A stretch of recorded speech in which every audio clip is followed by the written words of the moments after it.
Негово е царството на небесата и на земята. При Аллах биват връщани делата. Ал-Хадид, 5 аят. Бисмиллахир-рахманир-рахим. Ценностите ни. Те са водещите в нашия живот. Но колко от нас се радваме на това, че можем да ги приложим? И колко от нас са успели да възпитат в децата си ценности? Много са малко.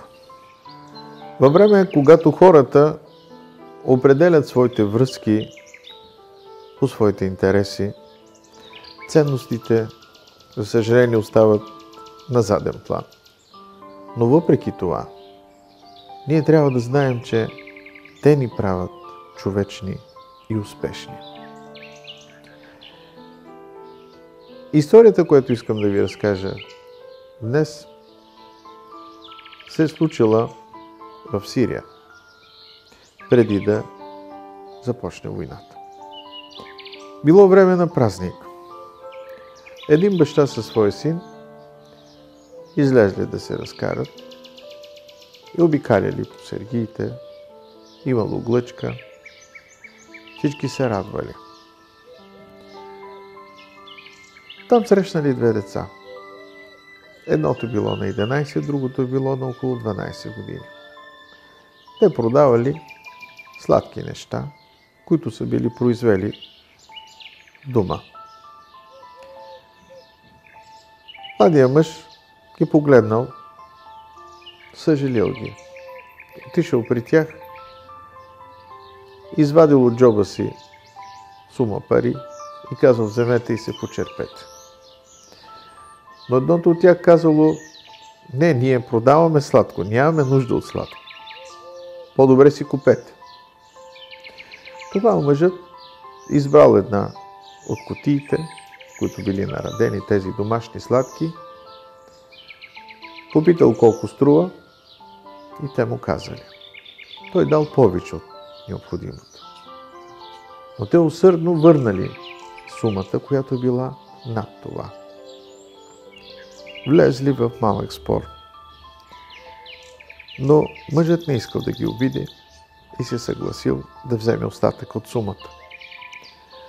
Тогава момчета му казали: господине, на вас ви се полага още една кутия със сладки, защото от този вид върват по 2 кутии на тази цена. Човекът се усмихнал и се прибрал в къщи. Когато отворил едната кутия и решил да опита от сладките, забелязал, че те са били много вкусни и много майсторски направени. Отварил и другата кутия и си казал: аз трябва да се срещна пак с тези момчета и да им кажа, че тяхната работа е много качествена и е необходимо те да направят нещо, за да могат официално да продават от тези сладки неща. Отишъл при тях на другия ден. Когато се срещнал, ги похвалил и пожелал да купи още сладки от тях. Тогава единият се усмихнал. Виждаш ли, ако ние бяхме взели твоите пари, без да ти дадем сладки, ти нямаше да разбереш какво е нашето производство. Нямаше да бъдеш впечатлен от това. И в същото време ние не сме излезли да просим. Ние искаме с честен труд да изкараме прехраната си. Сега вече разбираш, че ние сме с достоинство и не искаме да ни съжаляват. Ето тези ценности, които са необходими в нас и за нашите деца, които не търсят само изгодата, а може би те забелязват от нас които държат на ценностите за достоинство и за чест. В пробуждането е необходимо да се замислим как да направим така, че да възстановим тези ценности. И така, да обичаме, защото това е най-хубавото човешко чувство.